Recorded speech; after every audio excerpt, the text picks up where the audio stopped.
Hello and welcome to the At the Races ARC preview programme. I say ARC, it's really a Longchamp preview programme. We're going to focus in on 4 big races on Sunday in particular. We'll pick up other highlights across the 2 days as well with the legend that is Sebastian Sanders. I thought he was going to say me then. No, I thought... And the other legend that is Tom Collins, a tipping legend and a riding legend. Good to have you both here. Welcome, chaps. I'll come to you in a minute, Tom. But first, for you, Seb, happy memories of riding successes in Paris? Or?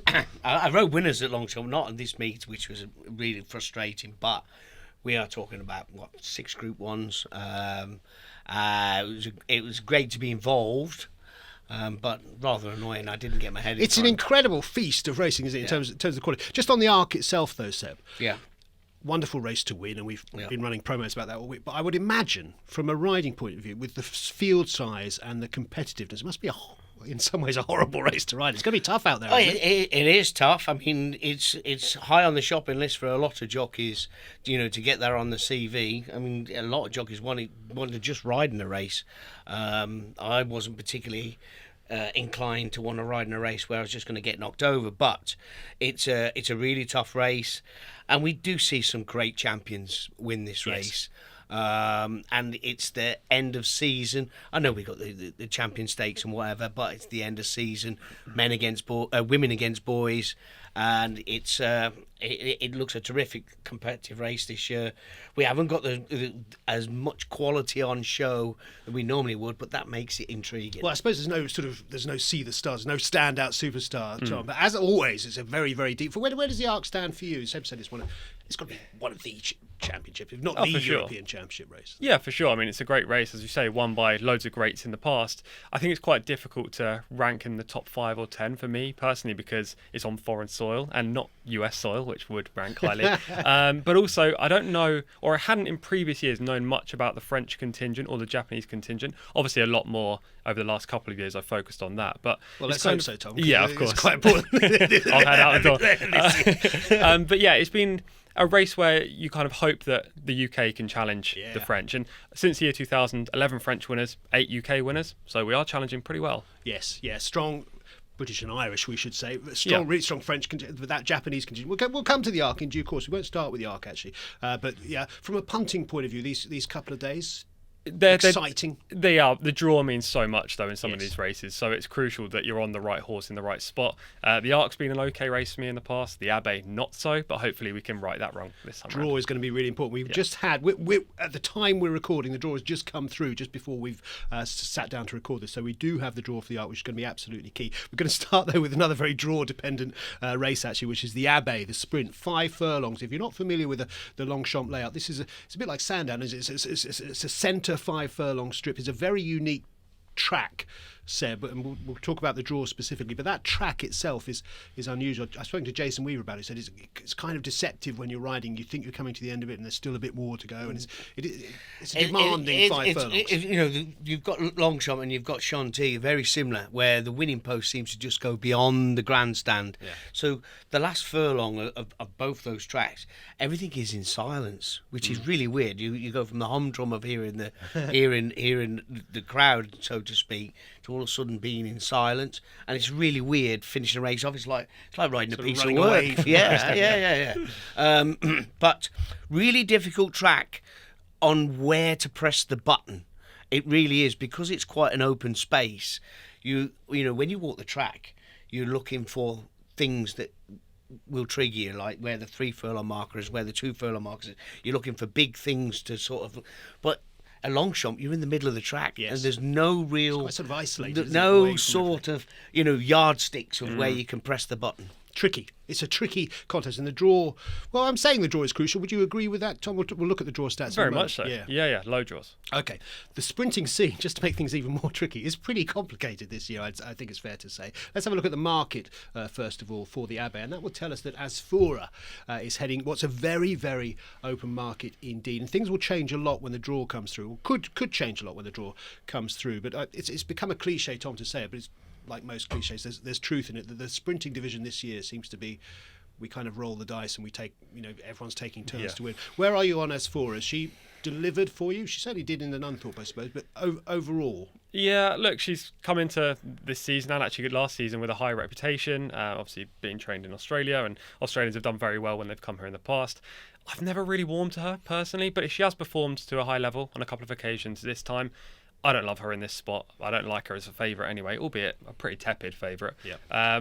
And interestingly, I just want to go back to the draw really quickly there. I said low draws were a preference, and they are if you go back through the stats this season or through the last 10 years. But in a race like the Abbey, they just go too quick up front and they all congregate towards the far side. Well, that's the thing. Everyone knows that's where you want to be. And it's going to get very congested. Exactly. So when that happens and there's a bit of a pace collapse, it actually is beneficial to maybe shift out a little bit. And we've seen horses can overcome that. You can overcome it, but the beauty of the draw is you waste no energy landing in your spot. True. Whereas if you're drawn wide, you've got to waste energy. You've got to drop further back, or you've got to use a bit of speed to get into position. The draw is crucial. And the jockey that can, especially in this race this year, the jockey that can save as much energy early doors, which means you need a low draw. Maybe that comes to Thomas' point, though. If you're low, you've got to be able to bounce out, as you say, find yourself in the right spot. I don't think you have. Maintain it. The amount of times they've given away that rail in the last few times I've watched it, unbelievable. We saw that in a very recent race, actually. I can't remember who won it, but that horse just sat on the rail. Eventually, they all peeled off.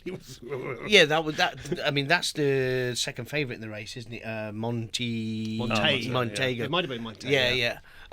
But I moan about jockeys a lot.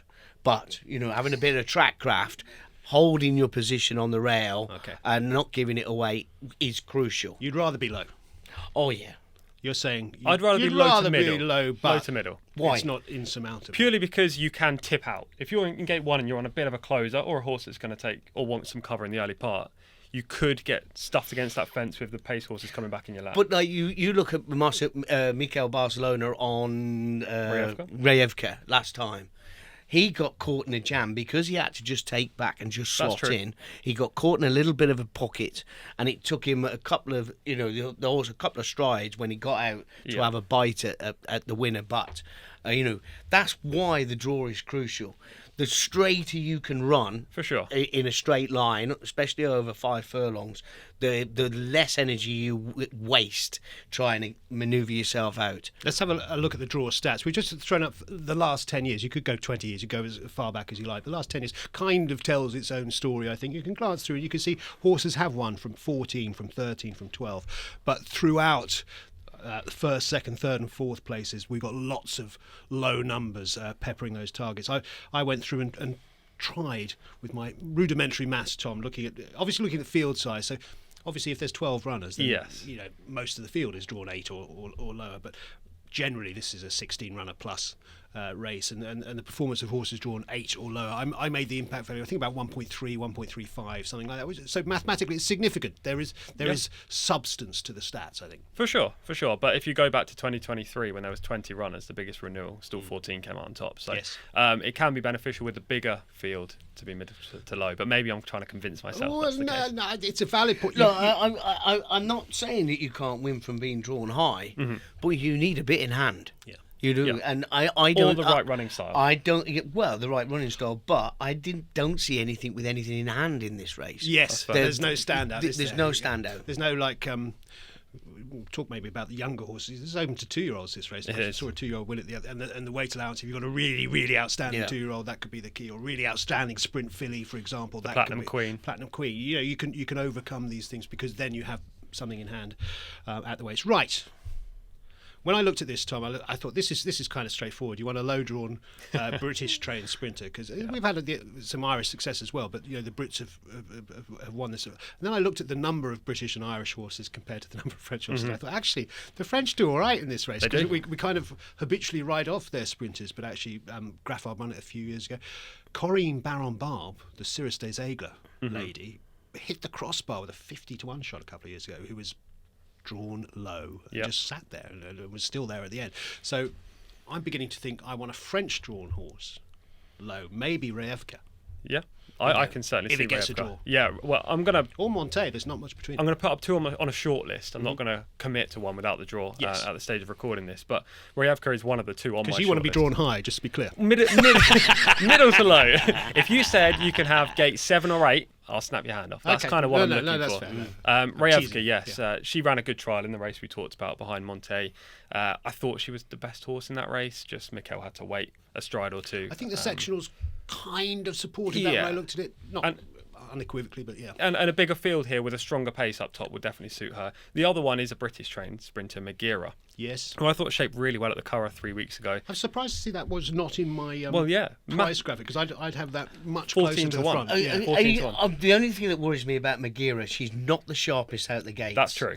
And with that many runners, she'll need all the luck in the world to get a run. But she does travel well. She has won on the course. Yes. And she does like to get a toe in the ground. Or she gets a low draw and actually finds a way through, which can Yeah. happen, but you do have the issue of horses coming back Exactly. towards Just you. need a bit of luck. But you need a bit of luck with every horse in this race unless you're going to lead. Okay, so 2 there. Yeah. Rayevka was the first one. And Rayevka and Magira.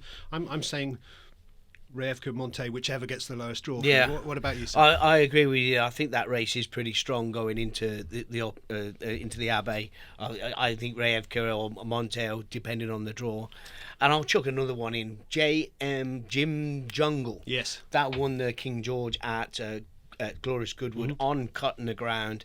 Has made a rapid climb through the ranks and comes into this in good form, I thought, and it's going to get the right sort of ground. Yep. If that gets a good draw, I think it could be bang there. Well, I thought I was being a real wise guy saying, let's look at the French horses. But A, the market hasn't missed the French pair, and there'll be other French horses. But and B, we're all thinking that they could go quite well. The beauty of it, we got Pontos in the race, Yeah. who will definitely be in the van.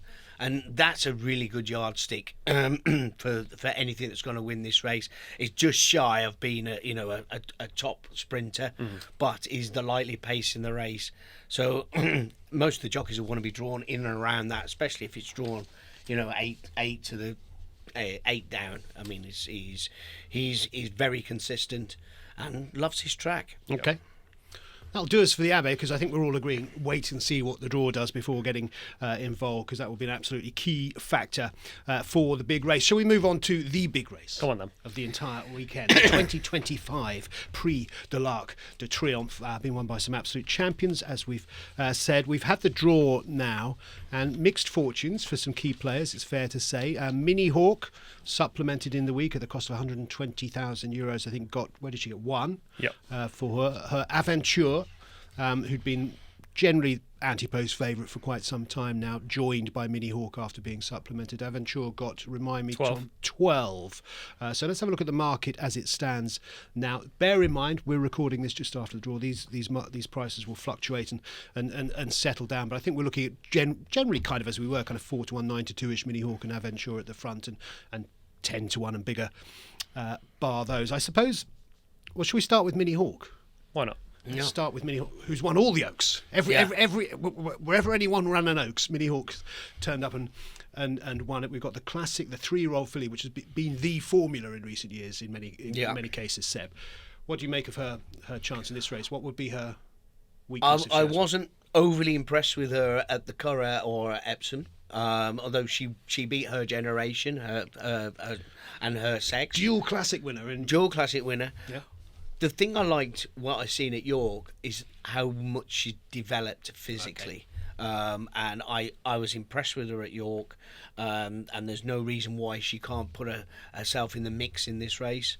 We'll find out how strong that form is. But physically, I thought she'd done really well. How big a difference, Seb, as a horseman, you can tell me this, particularly for 3-year-olds we're talking about here, how big a difference is it racing against your own sex, against other 3-year-olds compared to males and older horses here? I mean, there are people that do moan about them getting the allowance in races like this, but the reason they get the allowance is because of just basic biologics, physical attributes. I think she's very good, but I do think the fillies do need the allowance. Mentally, because this will be a bigger test, in the hurly-burly of an arc, does she strike you as being up to that? She seems to my layman's eye, fairly straightforward. I think she seems straightforward. She's drawn in 1. Los Angeles is drawn out in, was it 14? Is it 14? So I imagine Los Angeles will roll forward. It's one a good draw or a bad draw for horse like Mini Hawk? I never give away the inside rail. You love a rail. Never You love give a rail. away the inside. The amount of people that turn around, I'd rather be drawn 2 or 3 in case you miss a kick. Well, why have you missed the kick? I mean, you're just going to be in a bad position anyway. No, I think it gives Christophe Soumillon, I think he's going to ride Mini Hawk. It gives him a great option just to bounce out, use the draw, and get a good position. Let's go to someone who I think is going to say one isn't necessarily a good draw. 'Cause, we see this all the time in the States, don't we? Yeah. You read the right horse in the right spot. Is she the right horse in the right spot in one? And what do you make of her chance generally? I don't think one's a terrible draw, but I would prefer to be slightly further out. But maybe that's because I'm more focused on oval tracks, and this is not an oval track, so there is a bit of a difference, albeit it kind of is just more spacious.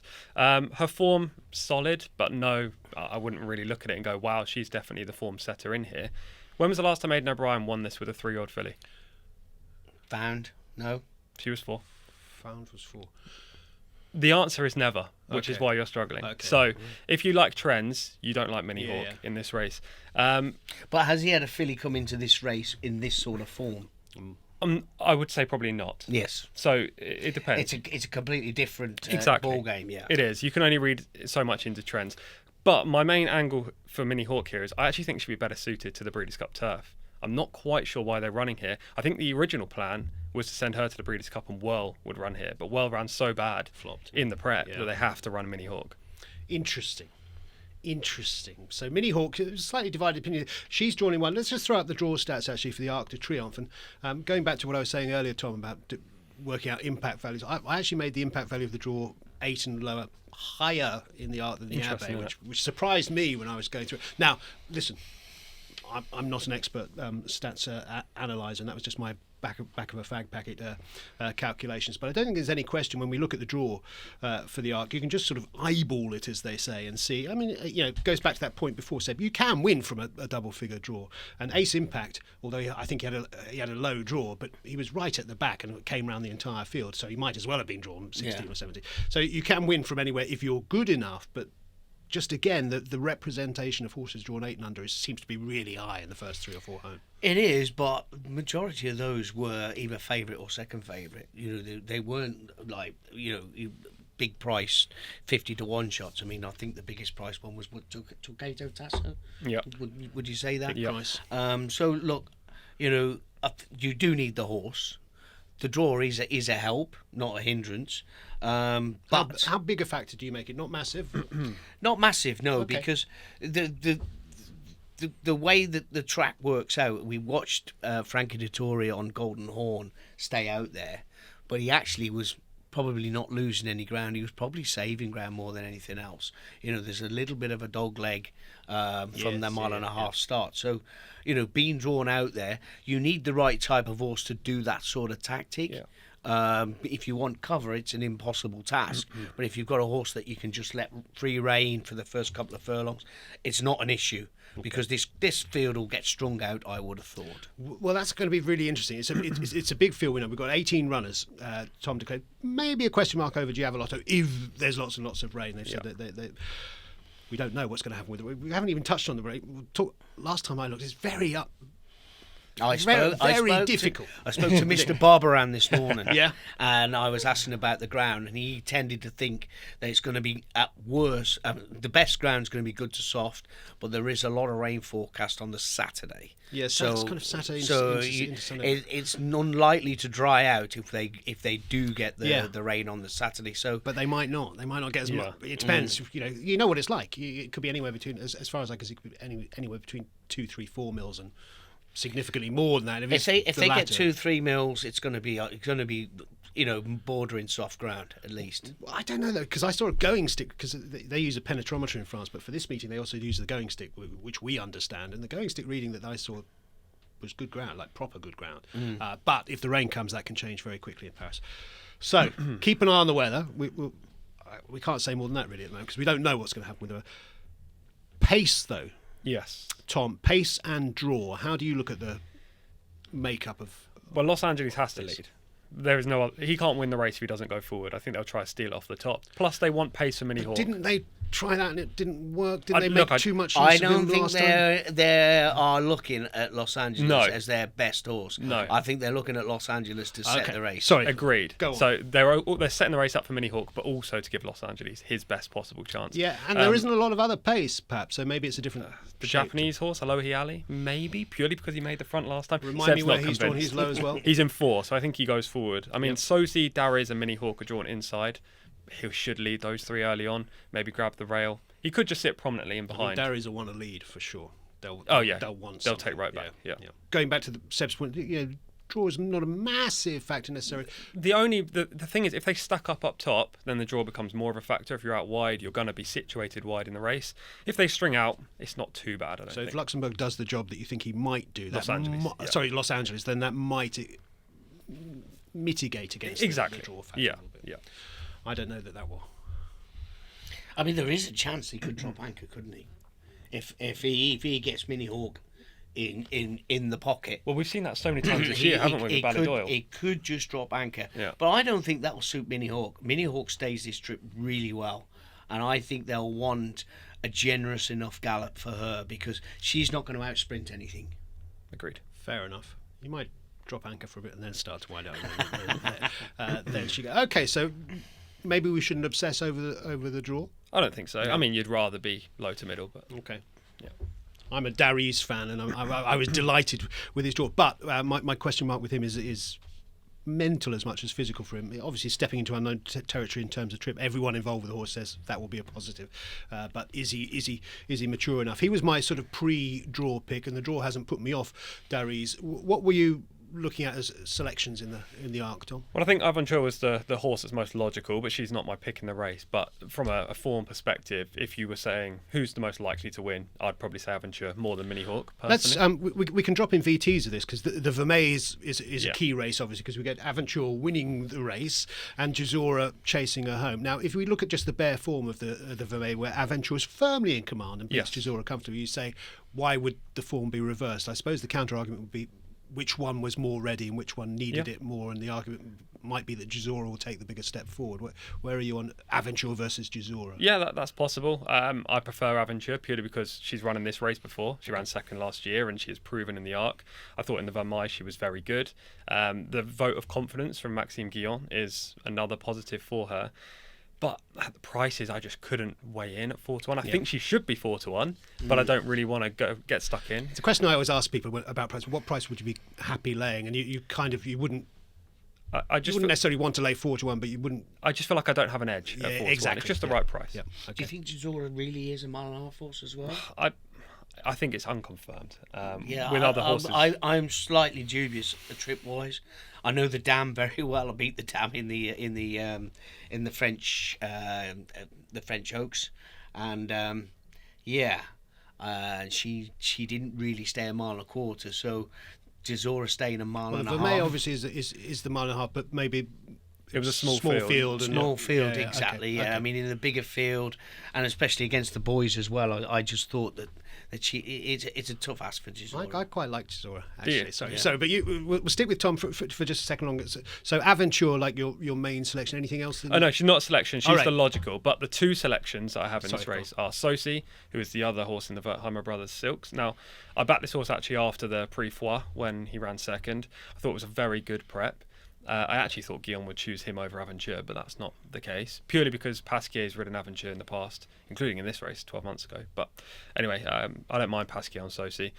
Crucially, Sosi ran fourth in this race last year. It was a good run. Was favourite, I think, wasn't he? Exactly. Yeah. So they thought highly enough of him. Yeah. He's coming back in with a perfect prep. He just got done for a little bit of speed in the Prix by the Japanese horse, by Xantine Dream, who may not handle the ground if it does get soft on Sunday. So I like Sosi at a double figure price, and the other one is Kalpana. The reason for Kalpana is everyone seems to have written her off after that Kempton run. Yeah. She went from favourite to now 12-1 or Yeah. whatever price she is.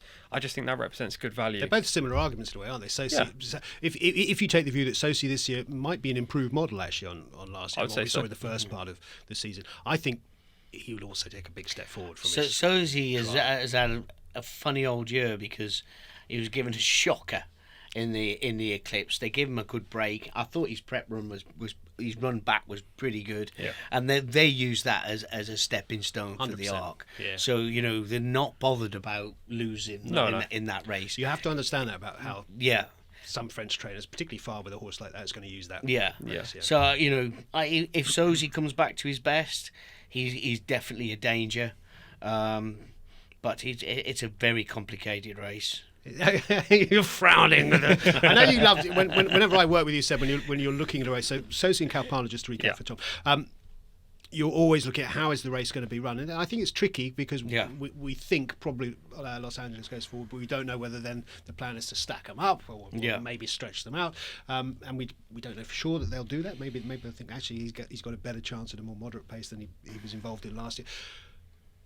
You've just said it's a very tricky race. How does it pan out, and what are your fancies when you analyse it? Well, I like Cournois, the Japanese horse. Won one of the trials. Yes. He won the beat Dariz. Beat Dariz. This was the Prix de Prince d'Orange. Yeah. I got told off by Laurent for not giving it its full title the other day. Crucially, that's a week later than the main Arc trial, so 3-week break for him rather than the 4 that the others have had. Sorry, go on. Yeah, look, he won the Japanese Derby, and he won it in a style of a horse that stays a trip really well. Yeah, we talk about classic winners. We forget this boy's a classic winner. Yes. In Japan. Yeah.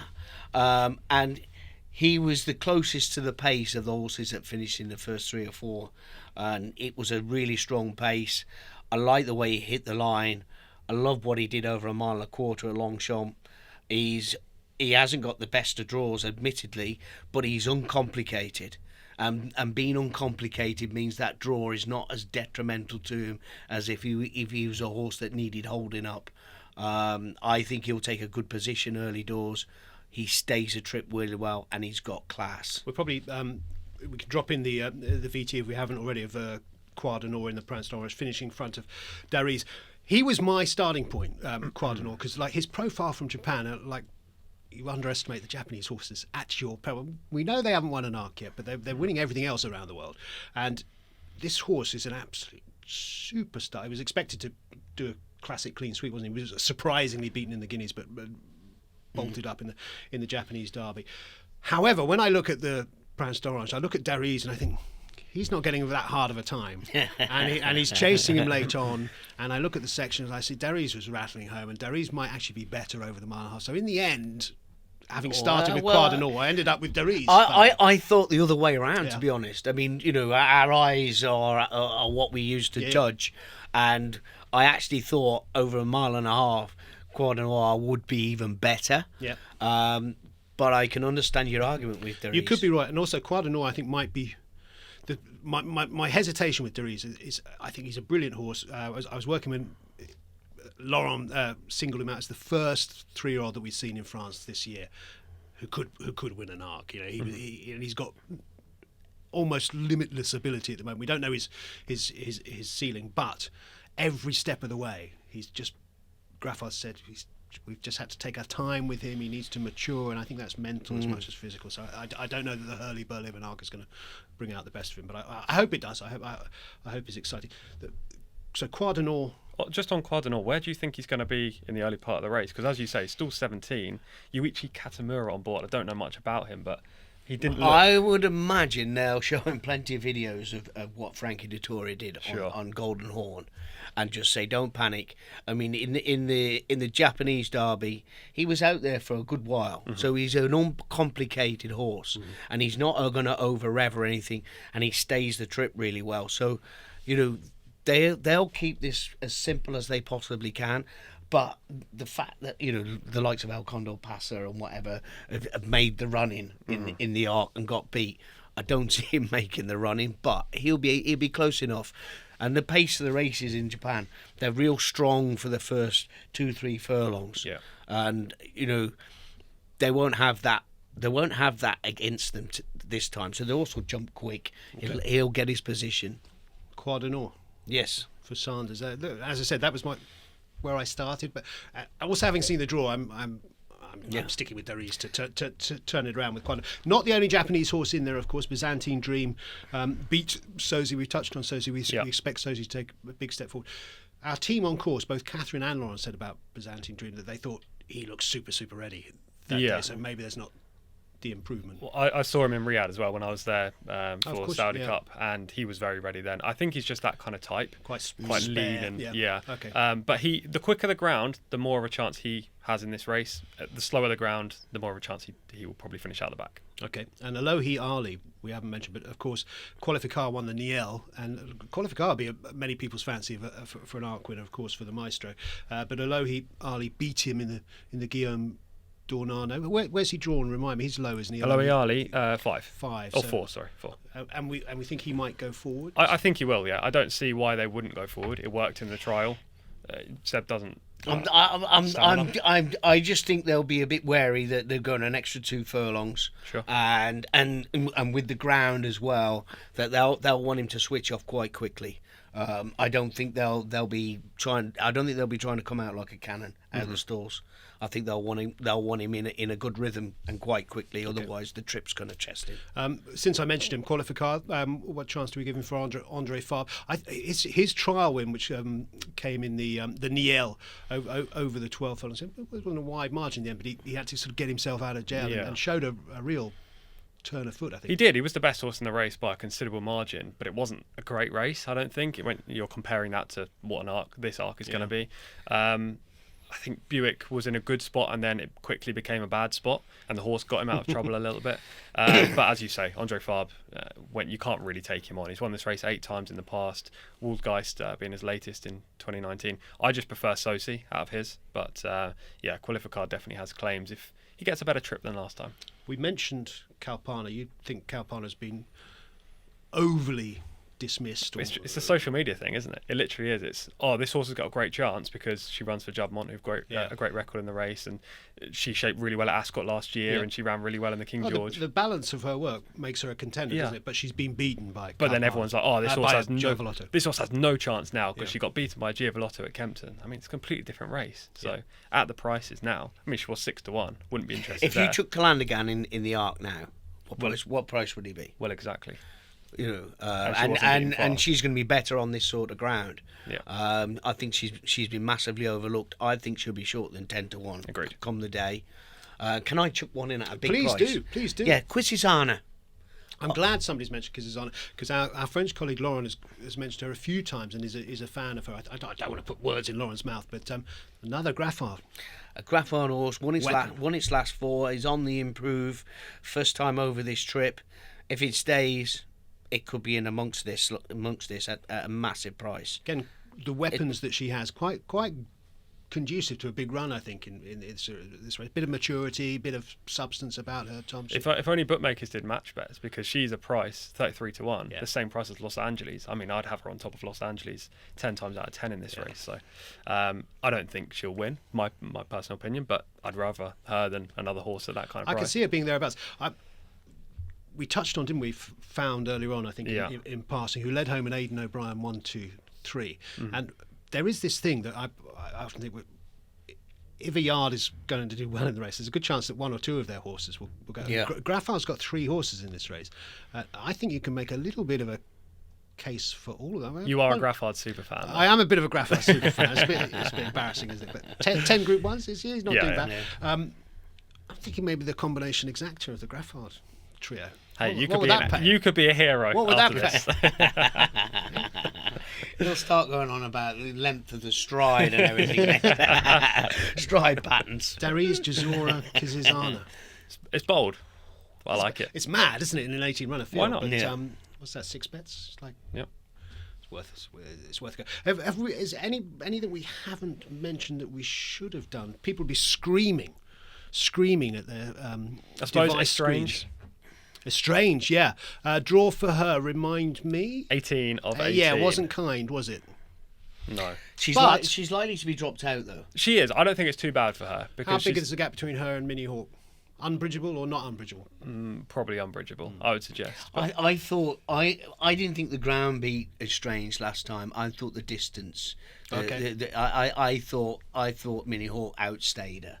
I thought the stamina kicked in rather than you could blame the ground or anything else. I thought it was more to do with stamina. I don't expect her to finish in front of Mini Hawk. I'll tell you who we haven't mentioned, Leffard, which I think will have Christian De Muro on board, who, lest we forget, did win the Grand Prix de Paris back in the summer. Another one who was written off completely after finishing behind Qualificar, but was a contender before that. Are we too quick to ride a horse off? Can get a little keen in the race. So if they do stack up for a brief portion of this contest, that would be against him. He's also a deep closer, so he's going to be way out the back with a Strange in the early part of the contest. He'll need a pace collapse, I think. He does, yeah. I think it's the same for quite a few of these. Another trial flop who we've completely forgotten about, Arrow Eagle. I mean, early season form was strong. Yeah. But at way lower levels, albeit not race status, but in terms of the opposition. Last time was, disappointing. And the other one we haven't mentioned, who is, according to my screen currently, at the time that I'm recording this, a 100 to 1 shot, despite running at the highest level, also hasn't been winning. Obviously, can you remember who I'm talking about? Hot as Hell. Hot as Hell. Yeah. Kind of dancing on every dance, and it's not a million miles off the level, it seems to me. No, wasn't beaten far by Clutching few at goals. straws. Well, I tend to think you are in a sense. I understand what you're saying, but you've got to hope that none of the others turn up. because if one of them just turns up, it's going to get big. Do you understand what I mean? Yeah. Literally none of the others can turn. This will get played back, Seb. You know that when Hot as Hell wins the Arc or even runs. I'll take it on the chin. Okay. I'll take it on the chin. The one thing with him is he ran to 116 last year, 118 this year, so probably hasn't progressed from 2 to 3. Yeah. But they haven't. It's a big They price. haven't dodged anything, have they, with that horse? No. I've been really struck by that all year long. So to recap, we think the Arc is a fascinating puzzle. We're not entirely sure how it will be run, but we're predicting maybe Los Angeles goes on to try and set it up for Mini Hawk. But none of us thinks that Mini Hawk will win as a result of those brilliant tactics. You are going, Tom, just remind us. Sosi and Calpana. Sosi, Calpana. Seb? Cour du Nord. That's it different every time. Croix du Nord. Cour du Nord. And Quisisana each way. Quisisana at a nice price. And I am going Dariz. I haven't given one at a big price, have I? Actually, I'll throw in the Graffard combination exacta. Why not? For the 3 Graffard horses there. That kind of rounds up our doesn't round up the programme. Stay tuned because we've got lots more to come. But we just need to remind you that this ARC preview show is brought to you in association with the At the Races app. It's a wonderful, wonderful tool, the At the Races app. I know what you're thinking. With so many facilities on it, it must cost a fortune. No! It's free. You can download it for nothing from the app supplier of your choice, the At the Races app. I have it on my phone. I use it every day. Every day I use the At the Races app, I would imagine. There's loads of tools on it. It's good. To be fair, there's It's loads good. of tools on I'm always checking stuff on the At the Races app. Free to download. Please do so right now. That wraps up the Arc. What have we got next? We move on to the Opera. The Prix de l'Opera for the fillies and mares. 10 furlongs the trip for the Prix de l'Opera. The time we were recording, quite a few of the potential opera runners were potential runners at Newmarket. And now we've had those decks at Newmarket, so we can rule out some horses who would have been considered opera players had they headed to France, but some of them are heading to Newmarket instead, which leaves us with See the Fire heading an open sort of a market ahead of Tamfana and Diamond Rain. Bedtime Story. We were reminiscing about Bedtime Story earlier. We'll come back to that, Tom, in a moment. I'm seeing a price for Killing Queen in there. I'm not sure what price she would be. Big price, presumably. 16 to 1. 16 to 1 for the Prix de l'Opera. We had Ed Walker on the channel on Sky Sports Racing in the week. Who was, I wouldn't say massively bullish about Killing Queen, but certainly she's an intended runner and was very keen to write off the Yorkshire Oaks run, Killing Queen. She'd got a little bit upset in the prelims there, and she wasn't entirely herself. And if you judge her on her previous Longchamp run, Killing Queen quite interesting there at a big price, although she's not on our price graphic as we look at it. Where should we start in the Opera? Quite a few of these who were entered is strange. Obviously, go for the Arc. Cinderella's Dream goes to Newmarket. Where do we land on? See the Fire, I suppose, Tom, the starting point, yeah. Yeah, she's been running in a load of Group 1s this year. She's been shaping nicely in defeat behind the likes of Ombudsman and Whirl, and last time Ombudsman again. Her one standout performance this year came at York, where she absolutely obliterated her field. But how good was that field? The answer is not very. It's just whether you think that was a fluke or not. If it wasn't, then she is the horse to beat by far because she earned an RPR in the 120s. But if it was a bit of a fluke, then she's probably a poorly priced favourite. And I'm kind of veering towards that rather than saying that she is the class angle in here. Okay. Yeah, so I'm going to be taking a run. But I can certainly see people that would go with her on the back Ran of in the that York judgment. win. Burcastle, who led the way, did actually win a race in France the other saw day. that. Burcastle, 7-4, something like that. Mad price. It was only a little listed race, I think. But, Yeah. where are you on See the Fire, Seb? I think she'll be in the shake-up. I'm not convinced about that run at York, but she's got plenty of talent, and she's in the right company. Is she the best horse in the field? Possibly, but there's few in here that I think are opening to improvement, and some of them have been. I think I think Survey has been hitting the crossbar against some real decent horses. Bumped into Aventura and Quisizano, and you'll get a good line for Survey after the Arc. With those two in the race. Good point. Yeah, the Vermeer form. We'll see that in the Vermeer form, and she finished second behind Quisizano in the Romanée. Yeah, in the Romanée. Yep. So it's for me. I think that's as strong a form as anything else has got in the race, and I think one of those two in the Arc will back that up. Okay. Prominent in the market is Tamfana, who. Where's she been? Yeah, that's a good question, actually. Yeah, there's a few gaps this year, isn't there? And we haven't seen her since May, since the Lockinge. Lockinge is a long time ago, isn't it? I took the view that she could have almost won the Guineas and paid the price for maintaining that view for quite long. She did win a couple of races after that, but yeah, a bit of an absence to overcome. And I suppose the trip as well still. Something of a question mark or not for you, For Tom? quite a few of Menuise's horses this weekend, Sunway being another one in the Cadran, who we may talk about a bit later. But the trip is a bit of a concern. I don't like the break, albeit she has run well fresh before. The run in the Lockinge was terrible, I would say. The horse has form. I mean, she beat Inspiral in a Group 1 last year. We know that she's a good horse, but there are a lot of question marks. And at a reasonably short price, I think she's about 5-1. Yeah, I was a bit surprised how tight she was. Yeah, actually, I want to be against her. Okay. Should I keep the faith in Tampa? I don't know. I mentioned bedtime. Does she stay though? I don't think so. Well, she ran over 12, but it was kind of inconclusive, wasn't it? I think it's fair to say. Bedtime Story, you and I were both quite keen on. I think I'm right in saying, Tom, prior to... what did she run? She ran in the Vermeer, didn't she, at a big price? Was that what we were looking at? I think we were looking at something else that she didn't run in, and we were both keen on her. But since then, she has run in the Vermeer and finished that. I think she just keeps getting slightly underestimated, Bedtime Story. I think she's pretty good. I think it was the Prix de Diane that we both Probably, liked, and she ran second behind Chisora. She is entered in the Prix de Royalieu on Saturday, and she's dropped up. So they're probably going that route, but if she was in this spot, she would be a player. Okay, so we'll wait and see on that. I was looking at who's been doing well in this race. The Costons obviously have a good record. I don't think they've got anything left in. Is Running Lion a runner? Don't know. We'll try and check for that. It's got a big step up, hasn't it? Having won the listed race at Yarmouth. But they've got a good record in the race there.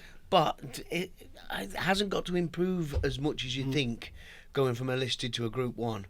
I mean, normally it's a huge step up. And for me this year, I think this race is wide open. Hence, we're going to have a full field, I would have thought. I tell you who else has targeted this race quite often without success so far is Joseph O'Brien, and he's got. We might go the long way. We might take the long way round in there as well. So she's another one to consider. What about Killing Queen though? Because Killing Queen was beaten up at York. Ed Walker was saying, you can kind of forget that wasn't her. That wasn't her running. And before that, she beat Sunley at Longchamp to take the Malloret. Sunley was a massive odds on fact. I don't think we've seen Sunley since, so we don't know where we are with that. But Sunley was long odds on for that, and that was an impressive performance. That was over 12, although Ed Walker says 10. 12 is absolutely the max for her. I thought I'm not sure what she's done. If you forgive York, she's kind of got a similar profile, albeit not as strong as See the Fire. Basically, she's one great run where she beat Sunley, and if you take that literally, she has a major chance. But then her other runs have been a little bit underwhelming, albeit more so than See the Fire's poor runs. She has a chance, and I think this is her right trip, but I'm just not sure. Okay. So any stand-up pick? You not a standout pick. It's a wide open race, Yeah. and one where I wouldn't really want to be having a major interest. But I'll have a small each way bet on a horse called Grand Stars for Gerard Mosse. Definitely going to be a double figure price, which is a bonus in a race like this. Has been chasing home some really nice horses. Aventure twice, Goliath. Ran behind Tornado Alert, went fourth in Germany in a Group 1, and then was unlucky in the Romane. So I think there is a case for Grand Stars having a chance in this race. Maybe not win, but could run a place at a double figure price. And for you, Seb, Survey? Or? I'm going to serve you each way. I think that's really good value. Yep. I think it's running 2 very hot races. Yeah, no, it'd be interesting to see what the markets do nearer the time, but maybe slightly underestimated some of that French form, as you say, by the British and Irish layers so far. Let's move on to the fourth race that we're going to look at in detail. We'll touch on some other races as well, but just before we wrap up, but the Qatar Prix de la Foret on Sunday, over 7 furlongs. Real unique challenge this, isn't it? And it sort of produces specialist winners and specialist repeat contenders, and we can just throw out the market as it stands at the time of recording, which sees More Thunder, a very short price indeed. William Haggis's runner at the head of the market. Zaragana, the brilliant but slightly enigmatic Zaragana, next in Marino Charlie. Sajir in there next, along with Top Gear. Maybe not a lot between those, but maybe Sajir emerging as the stronger of that pair. More Thunder, Witness Stand, big gap between them in the market. 16-1 Witness Stand versus 5-2 More Thunder. Actually, might be even shorter than that. More Thunder. Tom, what was your initial take on the Foret, the shape of the Foret? If you give me 2-1 about More Thunder, I'm taking it. Really? Yeah, that's my take. That's strong. Yeah, I think he's a proper Group 1 horse. He's shown that all year, albeit at lower levels. I've actually backed him 4 times, so I do have a little bit of a bias towards him. One of those times I didn't bet him, he beat me. I was on 2 Tribes at Newmarket on his second win this year, and obviously he ditched 2 Tribes after that, and he's won 2 big handicaps at nice prices. But More Thunder's been a horse that I think has been quite obvious to follow based on how he's been going through his races and winning them, coming from the back and showing this amazing turn of foot. Really, it looks like Connections summed him up early in when they got him in early in his tenure with them, knowing that he wasn't a miler, knowing he was a sprinter. Who? And Balding? Is it Balding? No, Haggis. Yeah. Oh, you're on about More Thunder? Yeah. We're still on More Thunder, sir. No. Stout had him over further. Yeah, but I tend to think Sir Michael's probably right. I think Really? I think the horses eventually started developing into this. I agree with you. I think he's a proper Group 1 horse, but I was so impressed with him at the Hungerford because I thought he looked really at home over 7 furlongs, and he hit the line really strong. I'm a bit surprised they haven't gone QE2 route, because I think the QE2 route is as wide open as the Foret. So, But assuming they go for it, you'd be against at the price. No, I Best horse in there. I think he's the best horse in there, unless he gets drawn out on the wing, which would give. We haven't touched on the draw. Which would give them a bit of a headache, because they're going to have another big field, and this is the 7 furlong course at Longchamp. That wide draw is really difficult to overcome. Whether you hold up or go forward, it's really difficult. He should get his ground though, at the very least. We we guaranteed he'll handle the ground. We've guaranteed he's got the class to win a race like this. And Haggis knows how to win this. Won it 3 times with 1 master. So yeah, yes, he did. Yeah, the hat trick up, didn't he? Yeah. 1 master. So William Haggis, More Thunder. It's as simple as that. I'm not sure it is. Actually, before we go to Sajid, Zaragana. Now, I sat in this very chair and made the point she will find a way to get beaten. I think she did, and then she got in the studio.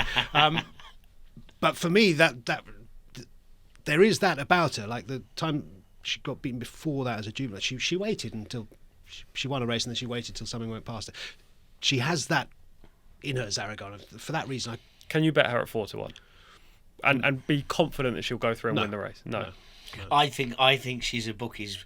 A bookie's dream. Yeah, well, her strike rate's pretty good. Her being, but her being in this race is going to make everyone cautious, because she has brilliance about her. Yes, she has that brilliance factor. Yeah. And there'll be people. And she's trained by Francis There's going to be people that are going to want to back her because of the brilliance, and there's going to be people that are nervous about More Thunder getting turned over by a bit of brilliance. Yeah. I think she's a fascinating runner. I think the closer to the paint she's drawn, the better, which will make the jockey's life easier. But is she going to turn up? Yeah. I mean, that's what you've got to do. But they're running over 7 furlongs. They're going to go that tempo quicker. She's going to be a little bit more relaxed. And she's going to, and there's going to be a bit more of a pace collapse than there probably is over a mile because of the pace. Say you're riding her, right? She's not going to back run More Thunder. More Thunder is so strong at the distance. So you can't be behind More Thunder. But then if you're in front of More Thunder, there's a chance you're hitting the front. I see very few horses that can outpace her. Really? Yeah, I see very few horses. You think she could give up a length or two to More Thunder in the challenge and then pass More Thunder in the latter stages of the race? I don't think she wants to get interrupted with More Thunder. I grant you that. Yeah. Can she outpace him? Yes.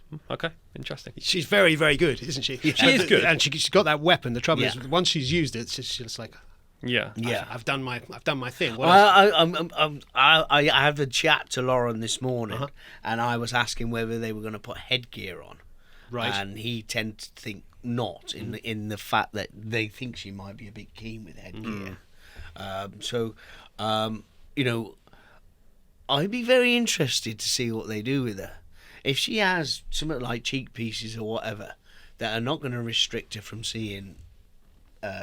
From sideways rather than, but she's just going to restrict her from seeing backwards, and whether they stick cheek pieces on her, because that tempo is a bit stronger. I don't think she'll be keen, but she has that brilliance about her.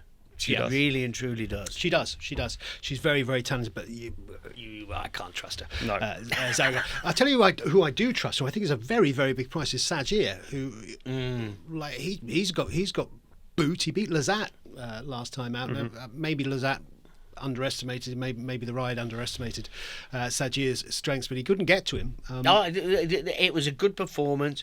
I think it was a horrible pace collapse in the race. I mean, it's a 6.5 furlongs, so the 6 furlong horses didn't quite hit the line. Lazat did far too much. It was a really complicated race form wise, but you only beat what's put in front of you. And I thought it was a great prep for this race. If he can back that up, he's bang there. But he's got to back that up. I think too many horses ran too bad in that race. Okay, so I genuinely think that. I'm not knocking him winning, but form wise, I'm a wee bit worried. If you like Sagier, surely you like Top Gear as well, because Top Gear's beaten him twice. Yes, but I feel like Sagier's moved on the forward, but you could slightly say the same about Witness Stand and More Thunder. That maybe the gap isn't so big between. But I think you're right. More Thunder's the coming horse, and for me, Sagier appears to be the coming horse if we take that run last time out. One more that I must mention here, who was my horse to follow. Is it Godspeed? For the year? It is Godspeed. It is Godspeed. She was my horse to follow, and she's only run a couple of times. She's won once and she's been beaten once, so she's done okay. But if you like Zaragoza, she's not a million miles off Zaragoza's performance when she's able to deploy her talents to best effect. She's a strong finisher, Godspeed. So depending where she's drawn and how she's ridden, I could see Godspeed running well at a very, very big price. But I think Sagier towards the front of the market is the obvious one for me. But yeah, I have to mention Godspeed. Is Carrot not in your short list? Should be, shouldn't it? It should be, really. 7 furlongs? 7 furlongs, cut in the ground. I mean, he ticks a lot of boxes. Yeah. I mean, we all say he fluked the Sussex, which he probably did. What price is Kira? But he's 33 to 1. He's a very straightforward ride. He's going to be difficult to pass. Yes, there's some more quality horses in the race, but at 33 to 1, I mean, he still had to have plenty enough ability to win a Sussex. I know everything fell right for him. Yeah. It was as I say, it was a little bit of a fluke, but he has plenty enough talent, and I wouldn't be discounting him as an each way play. No. Will they play first 4? If there's somebody will. Runners? Somebody will if it's a big field. Yeah. We haven't got the draw for that. So, but he's likely to be on the pace. There's normally a penalty to pay for taking extra paces in terms of the outright price. But if you're looking for horses to place at big prices, it's worth looking at with your eyes wide open. So More Thunder, yes, very much the one to beat for you guys. I think Sagier is the obvious one towards the front of the market. good old Godspeed, we have to mention as well. Right, just any other business really, races that we have. We haven't touched on the Cadran, which looked like being a 3-runner race earlier on this week. Now it looks like we'll have, I'm not sure how many were supplemented, 4 or 5? So we've got 8 in total. So 5 supplements altogether. A bit more interesting now. Anything for you in the Cadran, Tom? I mean, it's a terrible race. Like, frankly, one of the worst editions of the contest ever. Hey, you wouldn't mind winning it? Yeah, I wouldn't mind winning it either. Cabello de Mar being supplemented a nice positive, but every other horse in here I don't think stays, apart from Coltrane, who definitely does stay. He has the best form in the race. He's an 8-year-old now, and it comes to something when I'm tipping an 8-year-old to win a Cadran. But I think he is solid at 3-1. Just to touch on the others, some way, I don't know why they're going this far. Like, you don't need to go this far. Just shorten up the distance. He's better suited to that. Queenstown's very much a C or D team for Ballydoyle. Sacred Spirit 100% will not stay. And Alsakip, I don't really know anything about the jockey, Lucas Delosier. Don't know much about him, but Balding's booked him. Qatari owned horse, so yeah, he's another interesting runner. But Coltrane for me in the Cadran. Coltrane in the Cadran. Would you be backing him at 3-1, Coltrane? You know what, I actually would, and Really? I know. If you just gone through the entire field and dismiss them all, 3-1's pretty big, exactly. isn't it? Yeah, well, I suppose it is. When you really. say Coltrane 3-1 Cadran, it's like, Yeah. what are you talking about? But the race is so poor that I How would far probably. clear is he on ratings then to the rest of them? That's a great question. It's not currently on the site, but Coltrane will be the best. What is he? 110. 110. And Cabello de Mar, who's second favourite right now, is 106. Yeah, but improving. I'll tell you a funny story about Cabello de Mar, and hat tip, chapeau to our colleague Callum Helliwell, who was there when he was running on the All World. I can't remember what track was it. Was it Southall? And he said, whatever this horse does today, put him in your tracker. He's going to come on a ton for this race. Looking at him physically like he's going to come on so much this horse. So I stuck him in my tracker, and of course he's been winning ever since. So, and improved about 13 stone since that day. So well done to Callum for flagging him up. I don't think even Callum at that day thought we were going to see him in a Group 1 over in France. But there you go. He's got to take his chance. When you saw that lineup, you see why they're. Hey, look, some of these trainers supplementing these horses, they've made a good decision, because just 3 originally in this race. I mean, with the prize money on offer, why not take your chance? Yeah. There's loads of races that we haven't mentioned. Cadran, of course, a day earlier. The Royal Year, another Grade 1 on that day. We've got a host of Grade 1s on the Sunday as well. Any other business for you, Seb, elsewhere across the 2 days? There's the filly Green Spirit. What's that? Busak? Yes. Yeah, and I think she's been really impressive. She's pretty much going the same route as Arigana. And doing it as well as she did it going into the Marcel Boussac, and probably even better. I think she's got a good bit more mettle, and yeah, I think she could kick the day off very, very strongly. Okay. If she's even money or bigger, Get a bit of ammo in early. I tend to think you should put some coffers in the bank. 2-1 right now. 2-1, right? I'll also be weighing in on that horse. Yeah, I don't think she'll be. I think she could be bordering odds on. It wouldn't surprise me. It depends which ones of the O'Brien horses are declared. Yes. Because he's got a couple of nice ones in there, but Diamond Necklace and Precise being the 2 obvious ones. But and how strong the market is for them lately. Exactly, but I agree with Seb. I really like Green Spirit. She's been very good so far this season. One of the most exciting horses to look forward to, perhaps over those 2 days. I don't know whether anyone informed you that I'm going to ask you this, but I'm going to ask you for a nap and next best. I'd forgotten that I was going to ask myself this, so I need to find my own nap and next best in this. Does your nap need to be in the Arc? I don't think it does. I think you can go wherever you like for your nap and next best. And we've touched on a few horses. Some we like more strongly than others, but you're looking eager. Come on, I'll Tom. give you a chance to look at yours. If I was the supply teacher, Tom would. I'd come to Tom all the time. He's sitting there. He's attentive. He's paying attention, and he's ready to put his hand up. So you go first, Tom. Yeah, my nap is going to be Green Spirit in the in the race we just talked about. You got it before you, so go on. Yeah, providing the price is fair, 2-1 right now. I think that's very reasonable. She has a devilish turn of foot. What's the basement price for her? Probably 6-4. Okay. I wouldn't want to go too much below that. So keep an eye on the price for that one. Depending on the O'Brien horses that rented. Yep. But she's got everything, as Seb's already talked about. Turn of foot, high cruising speed, will like the ground, course and distance winner, 4 out of 4. Everything in her favour. And my next best will be in the Arc, and it will be Sosi each way. Sosi each way in the Arc. So nap and a next best from TC. Seb Sanders. I'm going to go Coordinat. in the Arc. Yeah. I love like it. I It's love a price as well. I can't believe his price, and I think he's going to improve for an extra couple of furlongs. He stays really well, plenty of class. Next best, I'm going to chuck in Zaragana.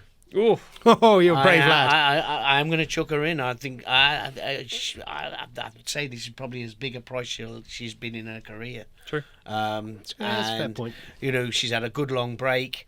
The drop back to 7 furlongs, I think, will help her rather than hinder her. So I'm chucking Zaragana in. I think she's got a bit of brilliance. Okay.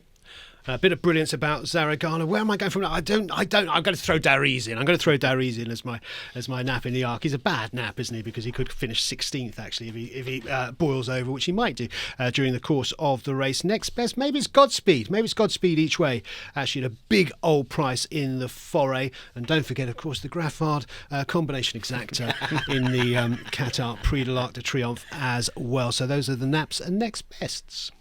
So you've had our best bets across the 2 days there. How are we going to watch it, chaps? What's the ideal way of watching the Arc? What's your Sitting at home, drink in hand, Sky Sports Racing on TV.